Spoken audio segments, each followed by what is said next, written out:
नमस्कार दोस्तों, डेट है आज की 17 नवंबर 2021 और स्वागत है आपका एडिटोरियल डिस्कशन में। आज देखो 4 इश्यूज़ हम डिस्कस करेंगे, चारों हिंदू के। सबसे पहले आर्टिकल हम डिस्कस करेंगे ट्राइबल डेवलपमेंट से संबंधित। दूसरा आर्टिकल हम डिस्कस करेंगे मुल्ला पेरियार डैम से संबंधित। तीसरा आर्टिकल हम डिस्कस करेंगे काटसा एक्ट से संबंधित। और चौथा आर्टिकल हम डिस्कस करेंगे अफगान इशू से संबंधित। जो नए पॉइंट्स हैं अफगान इशू से संबंधित वही हम डिस्कस करेंगे एक्सट्रैक्ट करके। कोट आज का है जॉन एफ कैनेडी का, ask note what your country can do for you, ask what you can do for your country. मतलब आप ये मत पूछिए कि आपका देश आपके लिए क्या कर रहा है, क्या कर सकता है। आप ये पूछिए कि आप क्या कर सकते हो अपने देश के लिए। काफ़ी बार देखो ऐसे में ऐसा कंक्लूजन लिखना होता है जिसमें इंडिविजुअल्स को, देश के नागरिकों को जगाने वाली बात होती है कि अब नागरिकों को खड़ा होना होगा, इस मसले पर उनको एक्शन लेना होगा, तब आप ये कोट इस्तेमाल कर सकते हो।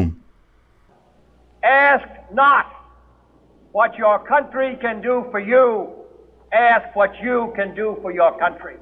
फर्स्ट इंपोर्टेंट आर्टिकल ट्राइबल्स के डेवलपमेंट से संबंधित है। आप जीएस पेपर सेकंड के इस टॉपिक से आर्टिकल को रिलेट कर सकते हो।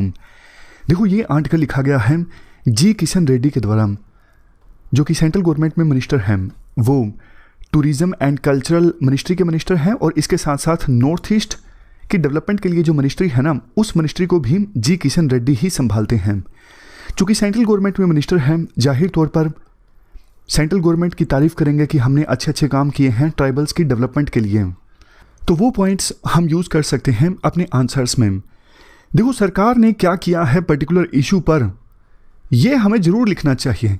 अगर एग्जामिनर ने नहीं भी पूछा है तो बिल्कुल ब्रीफ में लिख दें, these are the steps which have been taken by the government. अगर डायरेक्टली क्वेश्चन में पूछा है तो थोड़ा ज़्यादा डिटेल से लिखें।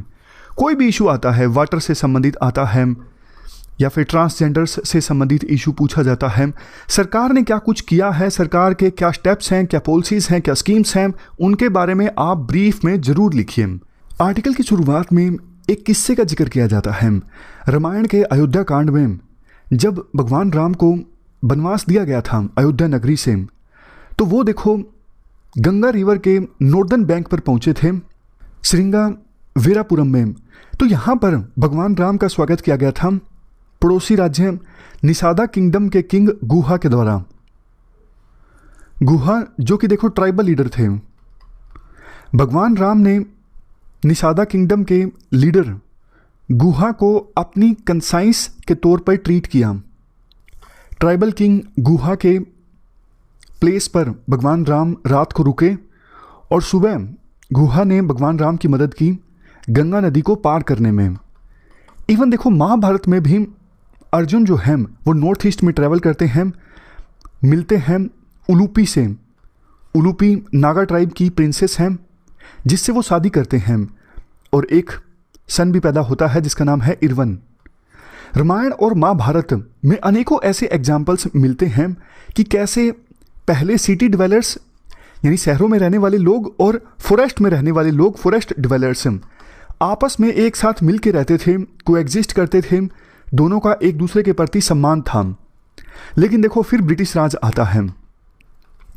ब्रिटिशर्स एक एक्ट लेके आते हैं, क्रिमिनल ट्राइब्स एक्ट 1871। इस एक्ट की वजह से क्या हुआ, गुहा के जो वंशज थे, गुहा जिन्होंने मदद की थी भगवान राम की गंगा नदी को पार करने में, गुहा के वंशजों को क्रिमिनल ब्रांड किया गया इस एक्ट के थ्रू ब्रिटिशर्स के द्वारा। ब्रिटिशर्स के द्वारा बहुत सी बातें बोली गई कि ये जो ट्राइब्स हैं ये अनसिविलाइज्ड हैं, इनसे खतरा है। तो एक स्टिग्मा सा समाज में पैदा कर दिया गया ब्रिटिशर्स के द्वारा कि ट्राइबल कम्युनिटी के जो लोग हैं जंगल में रहते हैं वो आपको नुकसान पहुंचा सकते हैं, आपको इनसे बच के रहना चाहिए, वो क्रिमिनल्स हैं। मेन तो देखो ब्रिटिशर्स को ना जंगलों से चाहिए थे पेड़। अगर पेड़ काटे जाते तो ट्राइबल लोग जो सदियों से जंगलों में रहते आए हैं उनका जीवन यापन तो ख़त्म हो जाता, वो पेड़ों के सहारे ही तो जी रहे थे। तो इसी के लिए ब्रिटिशर्स ने इस प्रकार के एक्ट लाए, क्योंकि उनको लगता था ये ट्राइबल लोग हमारी इंटरेस्ट के अगेंस्ट हैं, ये पेड़ नहीं काटने देते, ये हमको पैसा नहीं कमाने देते। तो ब्रिटिश राज के दौरान ना बहुत सारी, आप स्पेक्ट्रम बुक में पढ़ते हो या फिर हिस्ट्री की जो भी आपने बुक पढ़ी है उसमें आप काफ़ी सारी ट्राइबल रिबेलियंस के बारे में पढ़ते हो ब्रिटिश राज के अगेंस्ट। बिरसा मुंडा से लेके तांतिया भील नॉर्थ में और सेंट्रल पार्ट्स में, साउथ में कुमारम भीम और थलाकल चंदू, इसके अलावा नॉर्थ ईस्ट में रानी गैडिनल्यू। इन जैसे देखो और भी अनेकों ट्राइबल लीडर्स हैं जिन्होंने ब्रिटिश राज के अगेंस्ट लड़ाई लड़ी।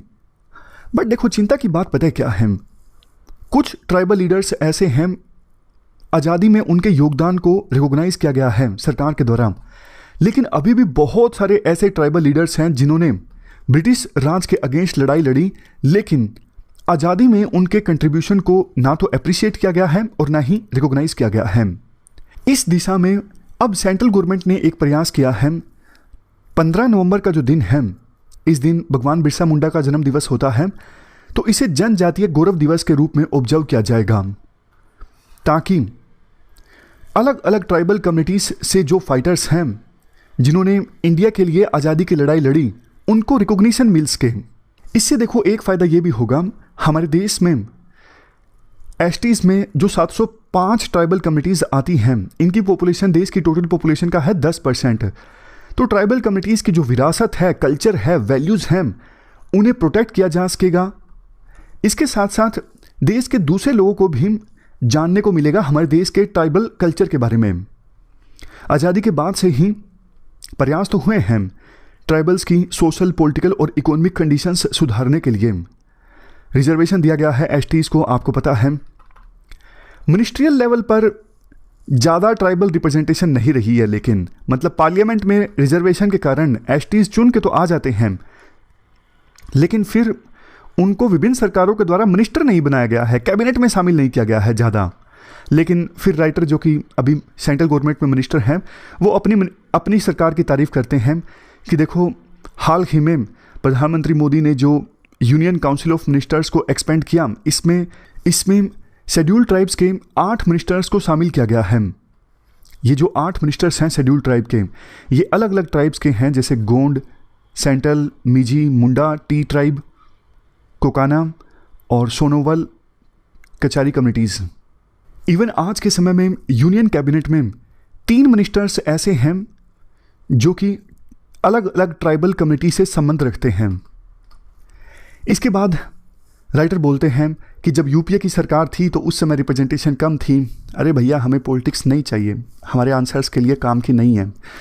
तो आगे चलते हैं। फिर वो बोलते हैं कि बजटरी एलोकेशन जो है वो मिनिस्ट्री ऑफ ट्राइबल अफेयर को अभी की प्रेजेंट गवर्नमेंट ने इंक्रीज़ कर दिया है। 2021-2022 में ट्राइबल अफेयर मिनिस्ट्री के लिए एलोकेशन था 7,524 करोड़। ये पहले से डबल हो गया है। और सरकार ने क्या क्या प्रयास किए हैं, राइटर कहते हैं ऑलमोस्ट 90 सालों के बाद इंडियन फॉरेस्ट एक्ट 1927 को अमेंड किया गया है 2017 में, और अमेंडमेंट के अनुसार अब बैम्बू को ट्री नहीं माना जाता है। क्या फ़ायदा होता है अगर बैम्बू को ट्री ना माना जाए? देखो, बैम्बू को अगर ट्री माना जाएगा तो इसे तो काट नहीं सकते ना, काटने पर रिस्ट्रिक्शंस लग जाएंगी। अगर रिस्ट्रिक्शंस लग जाएंगी तो फिर ट्राइबल कम्युनिटी के लोग बैम्बू की सहायता से कैसे अपना जीवन यापन चलाएंगे? बैम्बू से काफ़ी सारे प्रोडक्ट्स बनते हैं जिसको बेच के ट्राइबल कम्युनिटी के लोग अपना जीवन यापन चलाते हैं। ये फ़ायदा होता है अगर बैम्बू को ट्री नहीं माना जाता है। ट्री मान लोगे फिर तो इसे काट नहीं सकोगे तो इसके आप प्रोडक्ट्स नहीं बना सकोगे, प्रोडक्ट नहीं बना सकोगे तो फिर आप अपना जीवन यापन कैसे चलाओगे? तो बैम्बू को जो ट्री नहीं माना गया है ना नई अमेंडमेंट के अनुसार, इससे सबसे ज़्यादा फ़ायदा फॉरेस्ट में रहने वाले ट्राइबल कम्युनिटी के लोगों को ही हुआ है, जो अब बैम्बू की सहायता से वैल्यू एडिड यूटिलिटी प्रोडक्ट्स बना सकते हैं, उनको बेच के अपना खर्चा चला सकते हैं। इसके अलावा जो ट्रीफेड है, जिसके बारे में आप काफ़ी बार प्रीलिम में पढ़ते हो, ट्राइबल मार्केटिंग डेवलपमेंट कॉरपोरेशन, ये ट्राइबल कम्युनिटी के द्वारा जो प्रोडक्ट्स बनाए जाते हैं ना उनकी मार्केटिंग करती हैं। तो ऐसी ऑर्गेनाइजेशंस अब ट्राइबल कम्युनिटीज़ को जोड़ रही हैं मार्केट से, ताकि उनके प्रोडक्ट्स के लिए उनको उचित दाम मिल सके। इसके अलावा सरकार ने ट्राइबल कम्युनिटी के ह्यूमन डेवलपमेंट इंडिकेटर्स इंप्रूव करने पर भी काफ़ी ध्यान दिया है, जैसे nutrition, health, education. National education policy भी ये एक्नॉलेज करती है कि ट्राइबल कम्युनिटी के जो स्टूडेंट्स हैं ना उन पर ज़्यादा ध्यान दिया जाए थोड़ा, क्योंकि ट्राइबल कम्युनिटी में जो स्कूल ड्रॉप आउट्स हैं वो ज़्यादा होते हैं।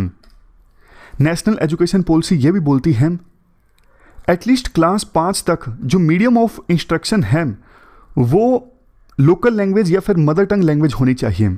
बच्चे की जो भी लोकल लैंग्वेज या फिर मदर टंग लैंग्वेज है ना, 5वीं क्लास तक तो सिर्फ वही मीडियम ऑफ इंस्ट्रक्शन होना चाहिए। इससे फ़ायदा ये होगा कि ट्राइबल लैंग्वेजेस को भी प्रोटेक्ट किया जा सकेगा उन लैंग्वेजेस के समान जो हमारे संविधान के 8वें शेड्यूल में आती हैं।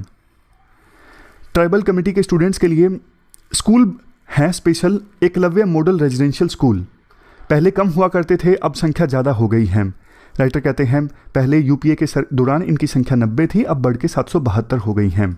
इसके अलावा सरकार ने हेल्थ सेक्टर में भी स्टेप्स लिए हैं, चाहे वो primary health and wellness centres की बात हो या फिर न्यूट्रिशन प्रोग्राम हो। इन सब से लॉन्ग टर्म में ट्राइबल कम्युनिटी का जो ह्यूमन डेवलपमेंट इंडिकेटर्स हैं वो इम्प्रूव होंगे। नेक्स्ट पॉइंट देखो, भगवान बिरसा मुंडा सिर्फ 25 साल के थे जब वो जेल में उनकी डेथ हो गई 1900 में। उन्होंने ब्रिटिश राज के एक्सप्लॉयटेटिव सिस्टम के अगेंस्ट आवाज़ उठाई थी, लेकिन आज़ादी के बाद से अभी तक ट्राइबल लीडर्स का जो योगदान रहा, जैसा हमने शुरुआत में डिस्कस किया, उनको सही ढंग से रिकॉग्नाइज नहीं किया गया। तो इसके लिए प्रेजेंट जो गवर्नमेंट है वो म्यूजियम्स इस्टाब्लिश कर रही हैं।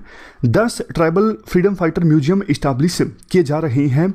ये उनके नाम हैं आंध्र प्रदेश में, छत्तीसगढ़ में, गोवा में, गुजरात में। एक बार नज़र डाल लीजिएगा।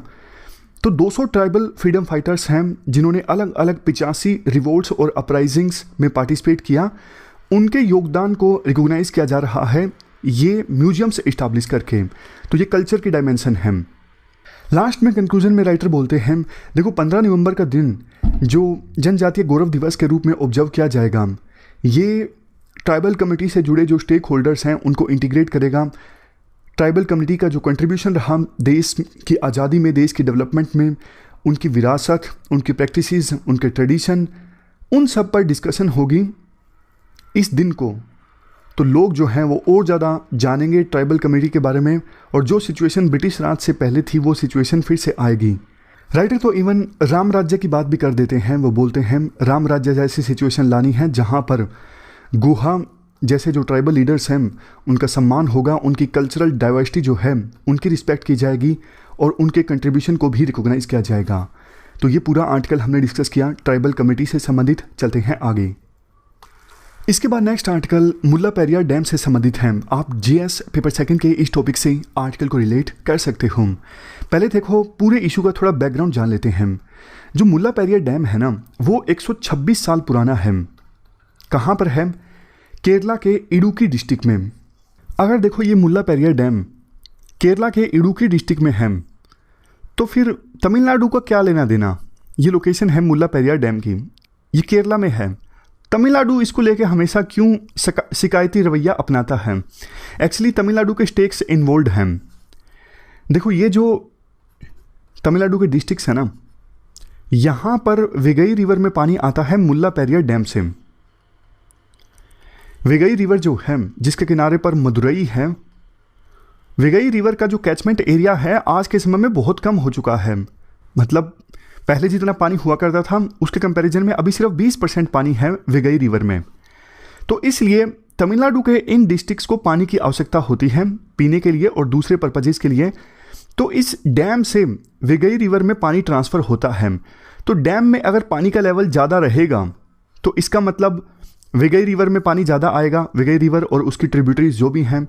अगर मुल्ला पेरियार डैम में पानी का लेवल कम रहेगा तो इसका मतलब वेगई रिवर में पानी कम रहेगा और इन डिस्ट्रिक्ट्स को पानी कम मिलेगा। ये पूरा इशू है। अब देखो आपके मन में ये आया होगा तो ठीक है ना, फिर मुल्ला पेरियार डैम में पानी का लेवल बढ़ा दो अगर पानी ज़्यादा चाहिए तो। देखो एक लेवल से ज़्यादा ना बढ़ा नहीं सकते क्योंकि ये डैम काफ़ी पुराना है, 126 साल पुराना है। वैसे ये चीज़ हमने कुछ दिनों पहले डिस्कस की थी। कब? आपको याद हो तो जो मदुरई की मीनाक्षी टेम्पल वाली वीडियो है ना, इस चैनल पे नहीं है, वो दूसरे चैनल पे है। तो उसमें हमने वेगई रिवर के बारे में ब्रीफ में डिस्कस किया था। वैसे देखो आप में से कुछ लोग हमेशा बोलते हो कि आप हमारे यहाँ पर आओ, हमारे स्टेट में या फिर सिटी में आओ तो ज़रूर मिलना। आपसे मिल के तो देखो बहुत ज़्यादा अच्छा लगेगा, लेकिन मुझे पता कैसे लगेगा आप कहाँ रहते हो, कौन सी सिटी में, कौन से स्टेट में। तो आज एक काम करते हैं, इस वीडियो के ना नीचे जो डिस्क्रिप्शन बॉक्स है उसमें एक फॉर्म है, उसमें आप ज़रूर बताइएगा कि आप कौन से राज्य से हो, कौन सी सिटी से हो, ताकि अगर मैं आपके जगह पर आऊँ तो आपसे मिलके मतलब आपसे मिलने का मुझे अपॉर्चुनिटी मिलेगी। तो चलो मेल मिलाप बहुत हो गया, आर्टिकल डिस्कस करते हैं।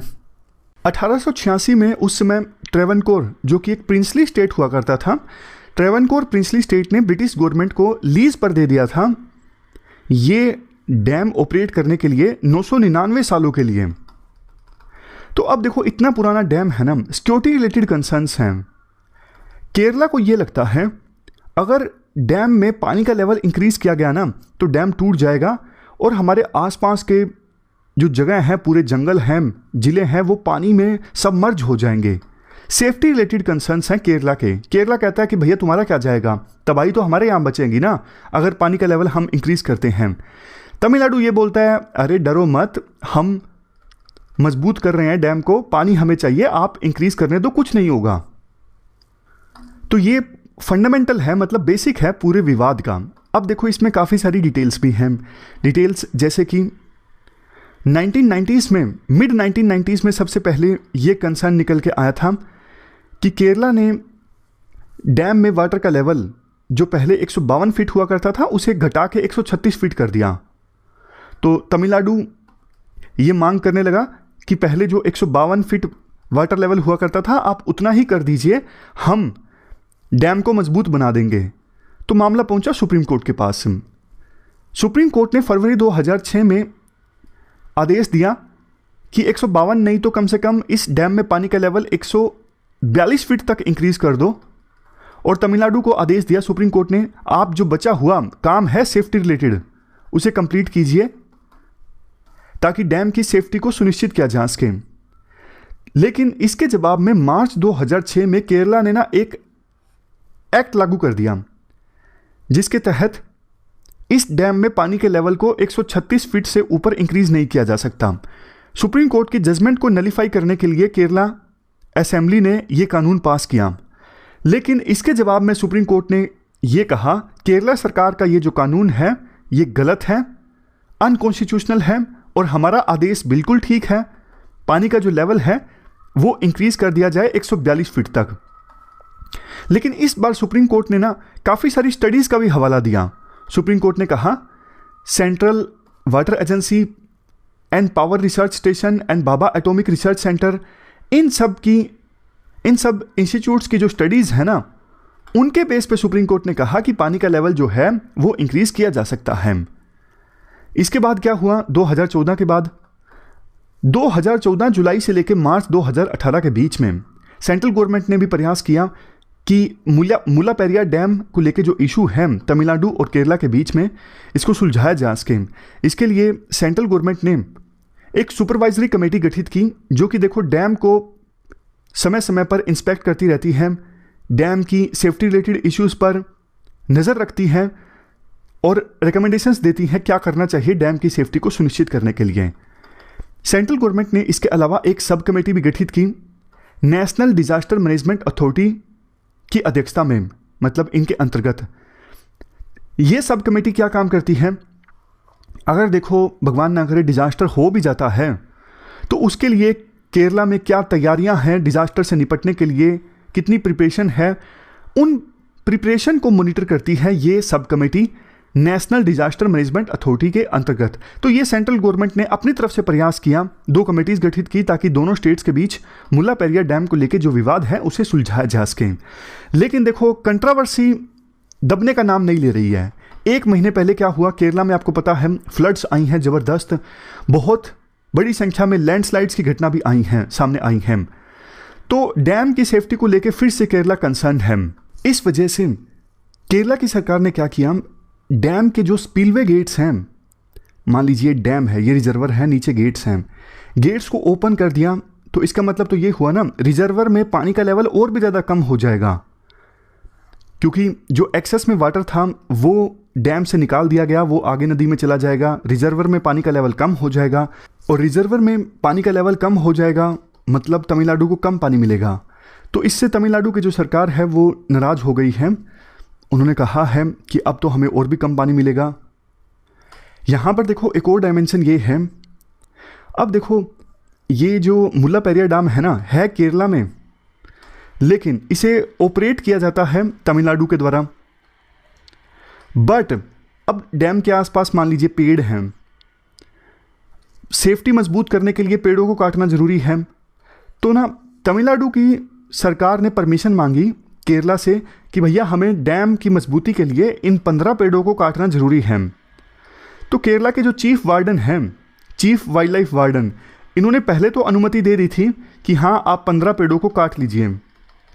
इसके लिए तमिलनाडु के मुख्यमंत्री ने केरला के मुख्यमंत्री की ट्विटर पर तारीफ भी कर दी कि धन्यवाद जी, आपने हमें अनुमति दे दी 15 पेड़ काटने की, ताकि हम इस डैम की सेफ्टी को मजबूत बना सकें। लेकिन केरला की सरकार ने यह परमिशन बाद में वापस ले ली कि नहीं नहीं, आप 15 पेड़ों को नहीं काट सकते।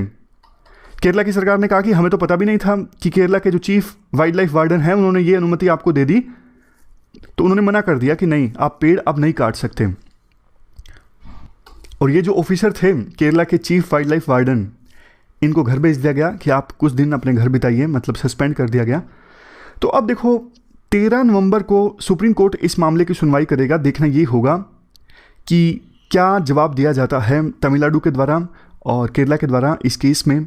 दोनों राज्यों के जो मुख्यमंत्री हैं वो भी आपस में जल्द ही मुलाकात कर सकते हैं, मिल के बातचीत करके सॉल्यूशन निकालना देखो ज़रूरी है। इस प्रकार से दो स्टेट्स के बीच में लड़ाई होती है, मतलब डिफरेंसेस आते हैं, दोनों स्टेट्स के जो लीडर्स हैं एक दूसरे के खिलाफ आरोप लगाते हैं, तो ये चीज़ कोऑपरेटिव फेडरलिज्म के लिए ठीक नहीं है। इसके बाद नेक्स्ट आर्टिकल काटसा एक्ट से संबंधित है। आप जीएस पेपर सेकंड के इस टॉपिक से आर्टिकल को रिलेट कर सकते हो। देखो काटसा यूएसए का एक एक्ट है जो 2017 में आया था। इसका पूरा नाम क्या है?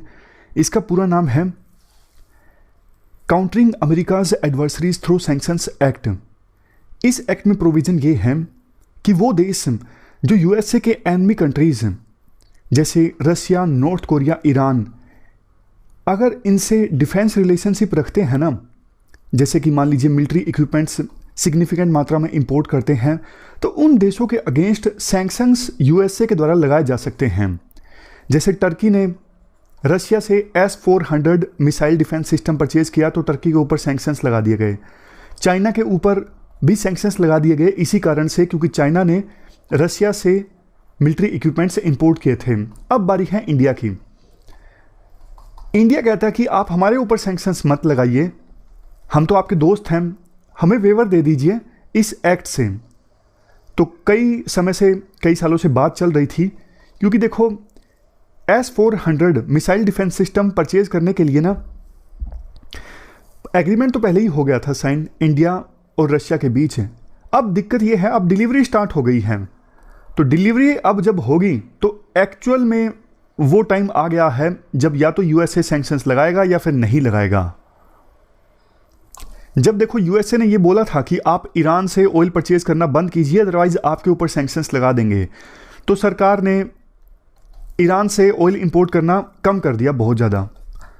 लेकिन अब सरकार ने बोला है कि हाँ, अब तो देखो हम S-400 missile defence system purchase करेंगे ही रशिया से, ये हमारी सिक्योरिटी की बात है। आपने बोला ईरान से आप तेल मत परचेज कीजिए, हमने नहीं किया, लेकिन S-400 मिसाइल डिफेंस सिस्टम तो हमें चाहिए, ये हमारी सिक्योरिटी के लिए इंपॉर्टेंट है, हमें खतरा है ईस्टर्न और वेस्टर्न फ्रंटियर पर, तो इसमें हम आपकी बात नहीं मान सकते। संभावना ये है कि दिसंबर के एंड तक S-400 मिसाइल डिफेंस सिस्टम की फर्स्ट जो स्क्वाड्रन है उसकी डिलीवरी हो जाएगी।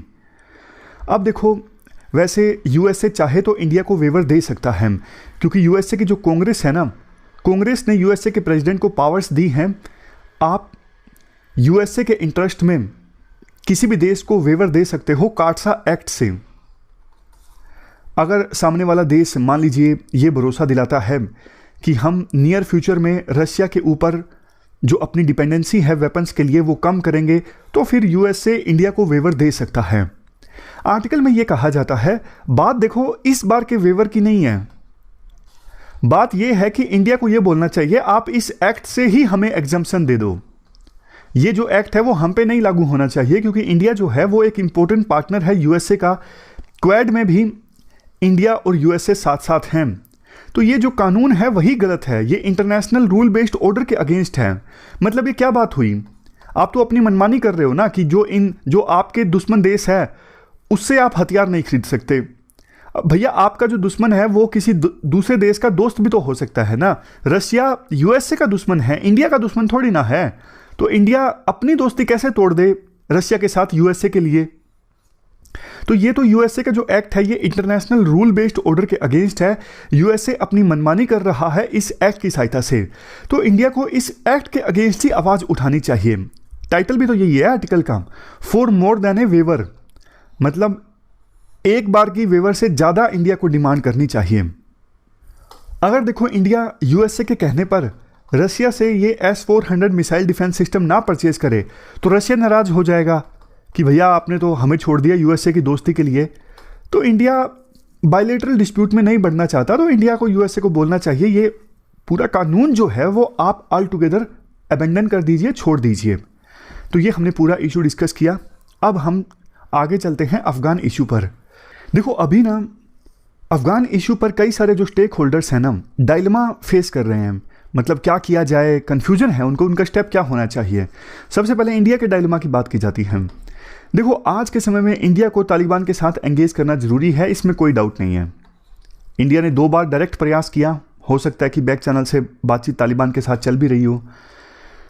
और अफगानिस्तान में भी कोई भी रूलर हो, चाहे तालिबान हो, अफगान गवर्नमेंट हो, घनी की, करजई की, कोई भी हो, वो भी हमेशा इंडिया के साथ एंगेज करना चाहता है। क्योंकि अफगानिस्तान में जो भी रूलर है ना उनको पता है इंडिया से हमें बहुत कुछ मिल सकता है। इवन पाकिस्तान के अगेंस्ट भी कार्ड प्ले करने के लिए इंडिया की आवश्यकता है। ये बात अभी तालिबान को भी पता है, इसलिए प्रेजेंट में तालिबान ने ये बोला है कि हम इंडिया के साथ एंगेज करना चाहते हैं। बट देखो पाकिस्तान नहीं चाहता कि तालिबान के साथ इंडिया का किसी प्रकार से एंगेजमेंट हो। जब कतर में तालिबान के साथ इंडियन ऑफिशियल्स ने पहली बार डायरेक्ट कांटेक्ट किया था ना, तब भी पाकिस्तान बड़ा भड़क गया था। पाकिस्तान ने बोला था अरे इंडिया तो बड़ी बड़ी बातें बोलता था कि तालिबान एक मिलिटेंट ऑर्गेनाइजेशन है, आज कैसे आप डील कर रहे हो।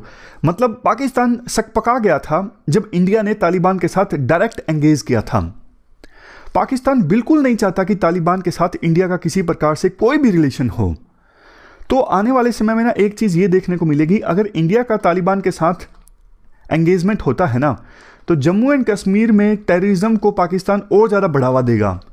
इंडिया को सिग्नल देने के लिए अपनी भाषा में पाकिस्तान इंडिया को सबक सिखाना चाहेगा कि देखो अगर आप तालिबान के साथ एंगेज करोगे तो हम कश्मीर में जो आतंकवाद है उसको बढ़ावा देंगे, आपके लिए दिक्कत है, तो इसलिए आप अफगानिस्तान को छोड़ दीजिए, कश्मीर में हम थोड़ा कम आतंकवाद को बढ़ावा देंगे अगर आप तालिबान के साथ एंगेज नहीं करते हो और अफगानिस्तान को छोड़ देते हो। तो इंडिया के लिए तो देखो कैच 22 की सिचुएशन है। तालिबान के साथ एंगेज करना भी इंडिया नहीं छोड़ सकता, अगर छोड़ता है तो दिक्कत हो जाएगी, पूरे अफगानिस्तान की डिपेंडेंसी हो जाएगी पाकिस्तान के ऊपर, जो इंडिया नहीं चाहता। अगर तालिबान के साथ एंगेज करता है तो फिर ये पाकिस्तान स्पॉन्सर्ड जो टेरर घटनाएं हैं वो ज़्यादा घटित होंगी। तो इसलिए इंडिया कैच 22 सिचुएशन में है। पाकिस्तान की अप्रोच देखो कश्मीर को लेकर पहले तो थोड़ी समझौते वाली थी। फरवरी में आपको याद होगा सीज फायर एग्रीमेंट को भी रिवाइव किया गया था, बॉर्डर पर फायरिंग की घटनाएं कम हो गई थी। लेकिन जब से अफगानिस्तान में तालिबान की जीत हुई है ना, तो उसके बाद से पाकिस्तान की जो कश्मीर को लेकर पहले थोड़ी सी अप्रोच समझौते वाली हुई थी ना, शांत हुई थी, नरम हुई थी, वो अप्रोच अब पाकिस्तान ने छोड़ दी है। अब पाकिस्तान को यूँ लगता है कि हमारे पास कार्ड्स हैं, मतलब सिचुएशन हमारे हक में है, ये अब पाकिस्तान को लगने लगा है। इसलिए जो बैक चैनल टॉक्स हो रही थी वो बैक चैनल टॉक्स भी अब लगता है बंद हो गई हैं। पहले पाकिस्तान इसके लिए तैयार हो गया था कि स्पेशल स्टेटस जो रिवोक किया गया है जम्मू एंड कश्मीर में उसको हम एक्सेप्ट कर लेंगे, लेकिन अब पाकिस्तान फिर से डिमांड करने लगा है कि 5 अगस्त 2019 से पहले जो सिचुएशन थी आप वही सिचुएशन लेकर आओ। इसके बाद देखो इंटरनेशनल कम्युनिटी का डायलेमा ये है, जो यूएस वेस्टर्न कंट्रीज हैं, कि वो अफगानिस्तान की मदद करें या ना करें, करें तो कैसे करें।